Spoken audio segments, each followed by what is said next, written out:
Welcome back to the Ideagen UK Global Goals 2030 Summit. Today we have with us additional exciting guests from Opportunity International, the CEO, Sam Bickersteth, who is also an associate at the Smith School at Oxford University. Sam, welcome.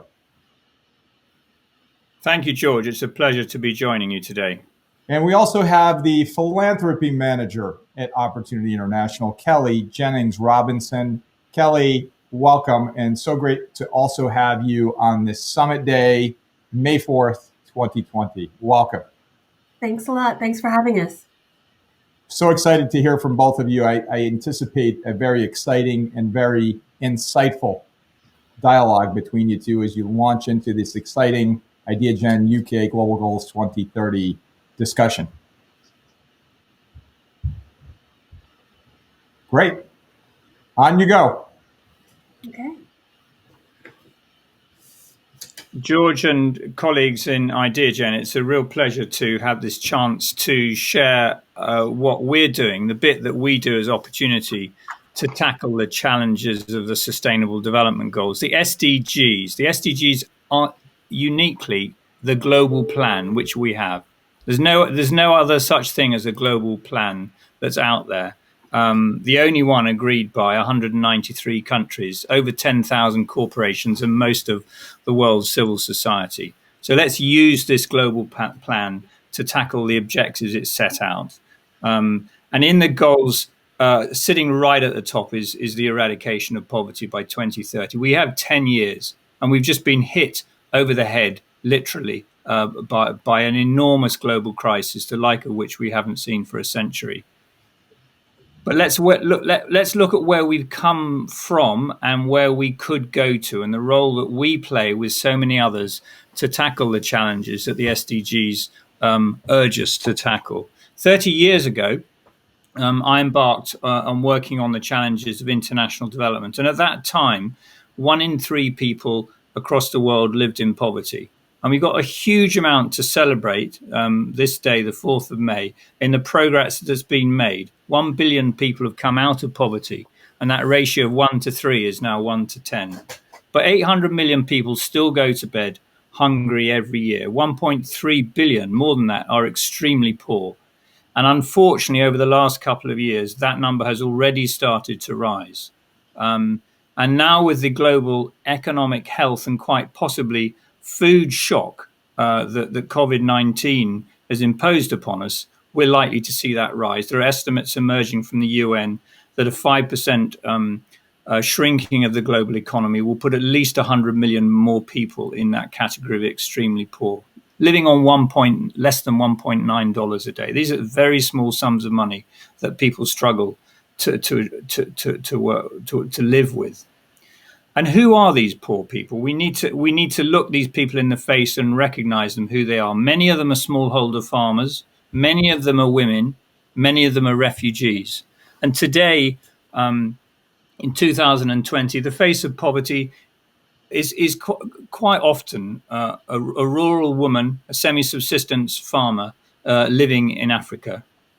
So what can we, as Opportunity International, working in partnership with others, working to tackle the challenge of the SDGs, do to change lives and transform sustainably the lives of these people, to really help meet this huge task that we believe we can tackle in the next 10 years.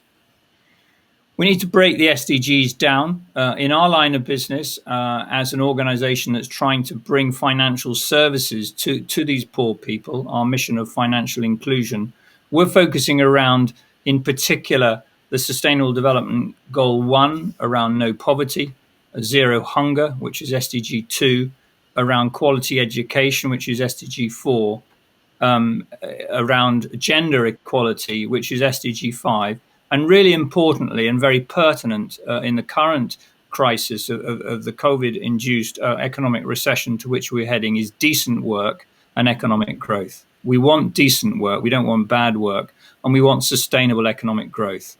And there's a lot to do to get us back on that track. So what's Opportunity's track record on this. We've been part of the story of microfinance, trying to bring financial services to the poorest in small quantities and to make that work commercially for nearly 50 years. And we've helped 20 million or more people across 24 countries in the global south, across Latin America and the Caribbean, Africa and Asia. But despite that progress, despite all that we and many others have done, there are still 1.7 billion people around the world who don't have bank accounts. That seems ridiculous. It's ridiculous. I mean, we just assume that we have a bank account, like the table that's sitting in front of me here. We have a table. We assume it brings us something. We assume a bank account can bring us services. And I'm doing my banking here at home. I'm locked down like most of you, our listeners. We're able to operate, to use our bank account digitally and online. But yet there's 1.7 million who can't even go into a bank account, into a bank and engage in the benefits that we have of secure savings, ability to draw a loan and access to insurance services. Most of these unbanked poor live in developing countries. Many of them are women, as I've already implied. So for our organization and for the work of microfinance institutions, there's been a strong targeting on these poor. And we're, in some sense, a unique and rather different kind of organization from others that are out there working on the SDGs, in the sense that we're looking at a double bottom line. Financial institutions, we call them microfinance institutions because they're dealing with such small sums of money being saved and borrowed. But we want social returns. There's a very strong social mandate at the heart of what we do and our partners, the Opportunity Network, do. And so, our overall mission as a network is to give people the right for a life free from poverty and with dignity and purpose by providing financial solutions and training, which will bring enterprise benefits to families, to their children, and to their communities. Now, there are lots of challenges out there, and I've already referred to the one we're living with now, which is going to have a long tail, but we will recover from it. But a challenge that's been out there for a long time is conflict, and refugees are a consequence of that. Climate change is a growing challenge too, driving more and more people to move. And for small-scale farmers, these vulnerable women and men who I've already referred to, weather volatility is a massive cause of risk and challenge for them.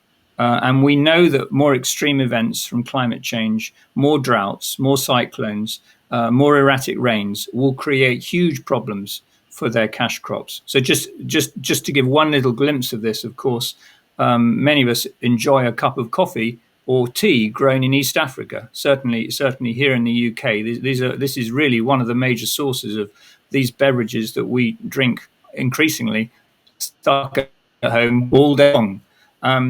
Much of this comes from Kenya, it comes from Uganda. But coffee may be wiped out by climate change by 2040.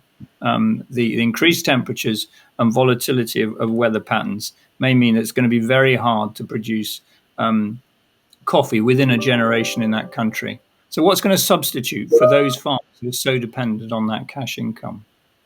These are some of the challenges that we need to deal with, and microfinance can achieve a lot to do this. Having a bank account, having a safe place to save money for a bad day, having an opportunity to borrow, to buy a patch of land, to develop the business, to send kids to school. These are all the basic things that we take for granted and that we have been working on as Opportunity over the last 50 years.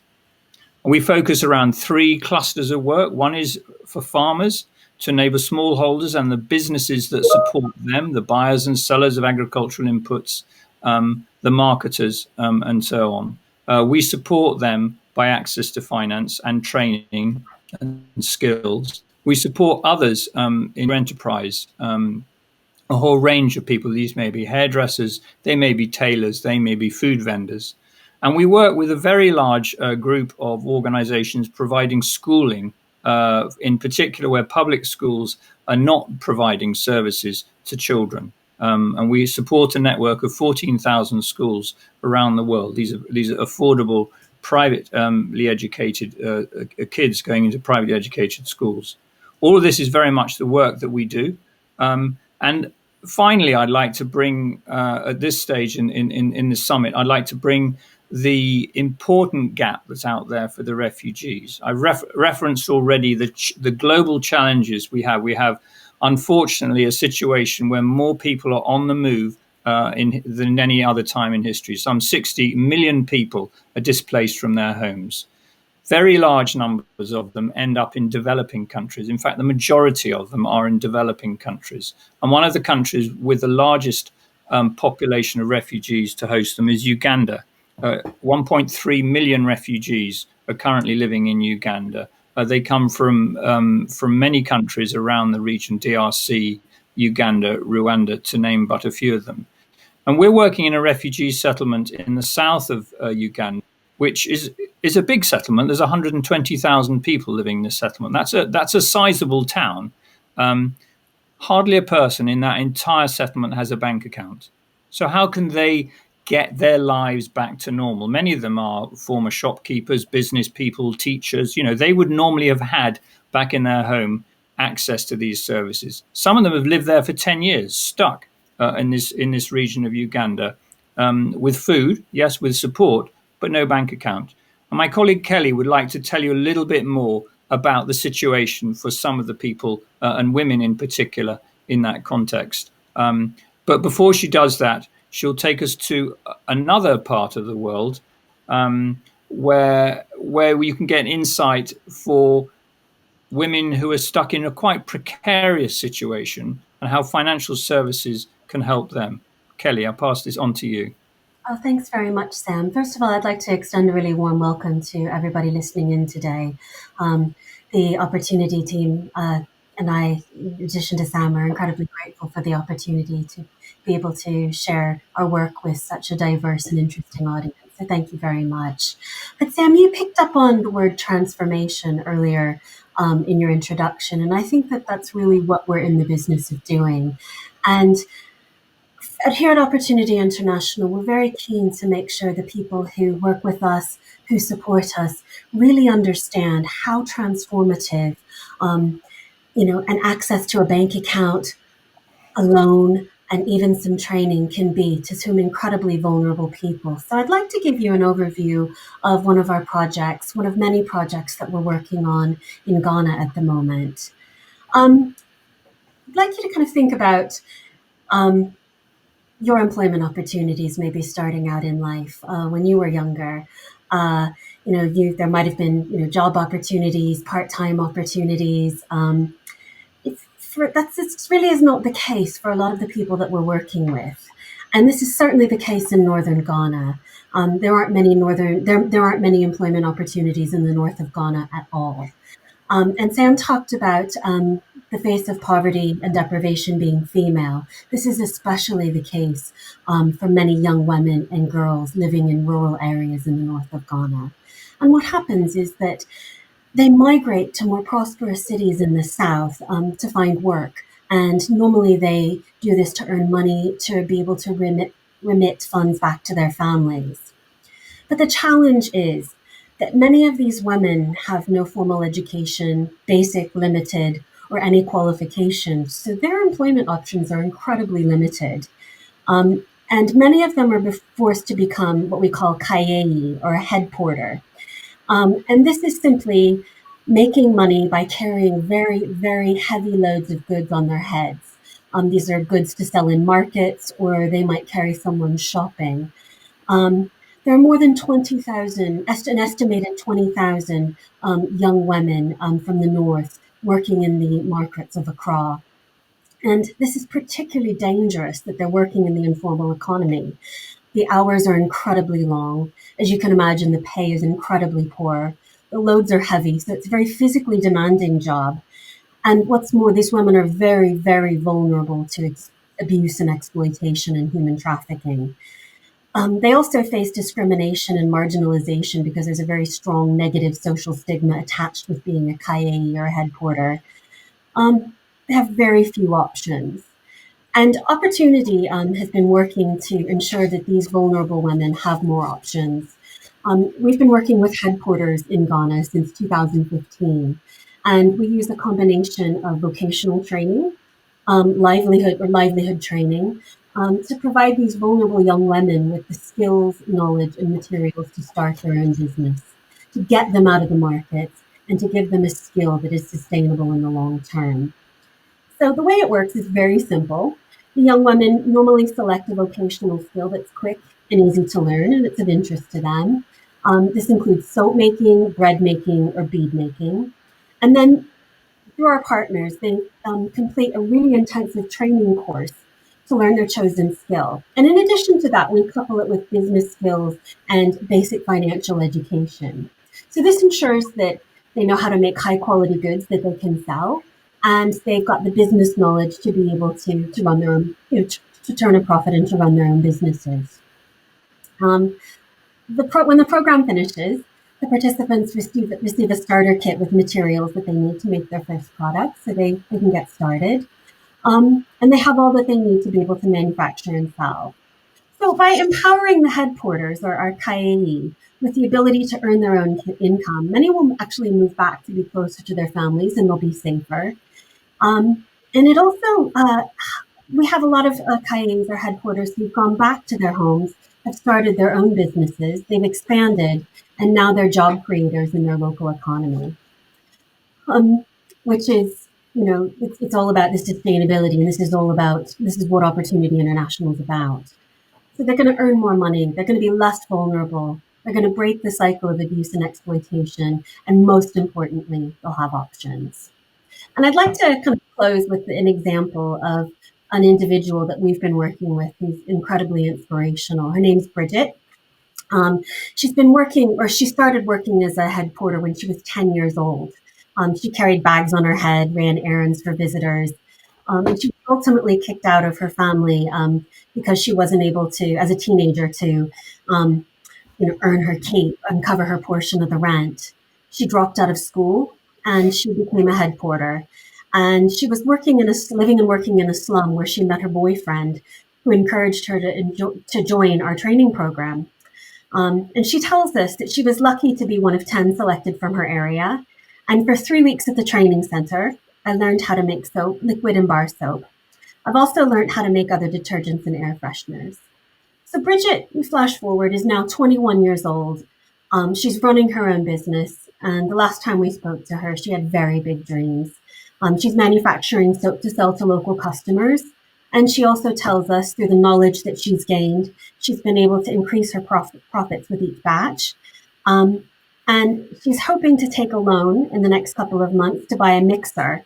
So in the future, she can expand her production of soap to become a wholesaler. So what we do: support to training, access to finance, a bank account, a safe place to save money, and an opportunity to get a loan and to start life has made all the difference to someone like Bridget. And this isn't just one single story of a client. This is replicated the world over through the model. So I'd like to wrap up and hand back to Sam, because obviously we're in the middle of a global pandemic and our programs and the people that we serve have been hugely affected. So he'll be able to tell you a bit more about this. Kelly, thank you for telling us the story of Bridget. And I was just reflecting how grateful I am to the listeners to give some time to come out from where we are. So many of us are hunkering down and trying to stay well in this current context.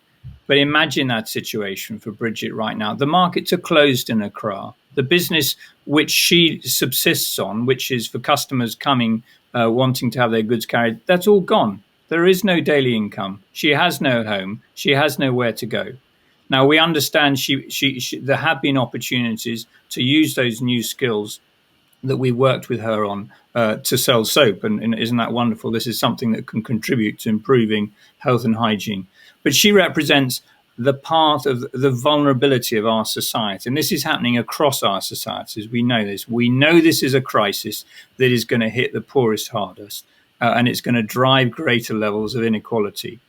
And the economic crisis, and let me emphasize that in Africa, this is primarily an economic crisis. The health crisis may come, and indeed it is quite alarming and scary. But right now, it's directly an economic crisis. As the markets close, as the government orders lockdowns, no one goes to get their hair cut. Even myself, I need to get my hair cut. No one goes out and gets their clothes made. The schools are closed. The farmers can't get their inputs. They can't get their products to market. That immediately affects cash flow. We've seen this in our bars in our city, but in the economies of Africa and in Ghana, 90% of employment is in that sector, informal sector. 90% of people work. 90% of people are closed by this lockdown, are hit by this lockdown. So that affects availability of food. It affects the business. People might have savings. The average saver with Opportunity International has just $40 of savings. That might last them a couple of weeks. As those savings go, they'll have to go into their business capital and start selling assets. So their business will be destroyed or severely undermined when things get back to normal and open up. So that's why the pressure is on, clearly, for the lockdown to be much brought to an end. And we do see some lights of lockdowns being lifted as we speak in the last few days, which is fantastic. Beyond that, of course, people can no longer afford their loans and repay their loans. And that has an effect on the very institutions that support them. And so we have this emerging liquidity crisis in microfinance institutions and all tiers of banks. But the government will think about their macroeconomic situation first, rightly. But actually, we need to channel those funds to these institutions to support the poor. So this is the challenge that we face. We have 7 million loan clients across the Opportunity Network, and at least 5 million of them, 2/3 of them, are currently not able to run their businesses because of these government restrictions, the lockdown, or sheltering their families. And I've already described the impact here. A report is out from the Centre for Global Development of a survey just completed 2 or 3 days ago in Senegal, which shows already 1/3 of the Senegalese people interviewed are eating less. So this is directly affecting what people consume. So I don't think I really need to say much more about this story, but it's a worrying story. And obviously we all want a V-shaped economic recovery. We don't want the L-shaped recovery that's going to lead so much damage and so long. But liquidity is a major concern for the microfinance institutions, and we need the development finance institutions and private individuals to come in and help, because there's huge amounts of cash still in the global system. We live in a $80 trillion global economy. The total size of the microfinance industry is only 130 billion. I mean, it would take very little to move the capital to shift these things that the SDGs say that matter about. And that's what's so frustrating for us. We know we have the wealth in the world, that we just need to take it to the right places. So that's kind of where we are in Opportunity, George, and colleagues listening. That there's an enormous opportunity for transformation. Huge amounts has been done. Great deal of progress. We are going to see a bit of backsliding, unfortunately, because of the current crisis, but we hope it's very, very short-lived. We hope those hairdressers and those tailors and those farmers get back to business quickly, and I believe they will do. And they're very resilient people with extraordinary capacities to pick up and go again. And there will be institutions around to support them. Of course there will. But we very much intend to be one of them. There's some important issues ahead, some big challenges. But I think this balance of creating these sustainable financial institutions with the capacity, the huge human capacity, but community capacity that's out there, and bringing the knowledge, the technology. We haven't even touched on digital, of course, and the power of digital to support this. There's a lot to be optimistic about. So I hope that you've enjoyed listening and understand something of our mission, which we look forward to sharing with you going forward through communications on our website. But please don't hesitate to come back to us in due course. So as we close, I'd like to pass words to one of our most wonderful clients. She's called Layla. Layla is a farmer in the north of Ghana. So she comes from that area where those head porters that Kelly was referring to earlier come from. facing all the challenges of the variable climate, facing all the challenges of access to inputs, facing all the challenges of getting her produce, which is mostly rice and maize and other cereals, to the market. But she's an inspiring lady, and we've been on a journey with her, and hopefully when you watch this video, you will see that. But thank you all. Thanks very much for listening, and it's been a pleasure to be part of this Ideagen forum. The Ideagen UK Global Goals 2030 Summit. Thanks, Sam Bickersteth, CEO, Opportunity International UK, Associate at the Oxford University.